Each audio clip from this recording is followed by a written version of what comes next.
السلام عليكم. نسبة الطلاق في تونس تزداد. لماذا؟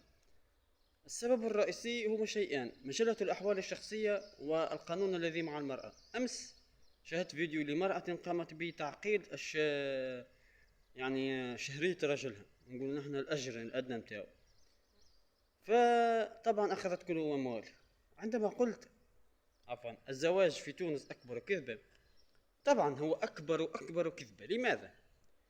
لأن الزواج الآن في تونس أصبح وهما، أصبح من سابع تسع مستحيلات العالم، وليس في تونس فحسب، لكن هو أكثر شيء الآن في الدول العربية، لأنه الآن الدول العربية أكثريتهم يريدون مصلحة، وخاصة في تونس أصبح القانون خطيرا للغاية ومعها طبعا.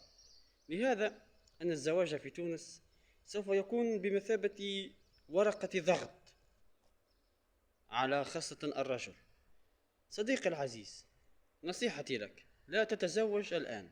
الزواج أكبر كذبة صدقها أباك وأخي وإلى آخره. ومن قبل نوعا ما كانت هناك إمبراطورية الرجل، أما الآن سقطت تلك الإمبراطورية وأصبحت هشة.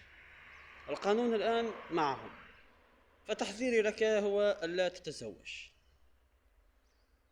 ونعود لموضوعنا بالنسبة للطلاق. الطلاق هو من أجل أسباب عدة، لكن هناك سبب خاص، إما مادي أو معنوي، سببين عفوا، وأكثرهم مادي، لأنه إذا كنت فقيرا سوف تضطر إلى أن تكون مشنجا وإلى آخره. وطبعا هي تتزوج من أجل النفقة، من أجل أن تكون لها أجرة، يعني مال. فكما قلت، انتبهوا من الزواج، وهذه نصيحتي لكم. والسلام عليكم.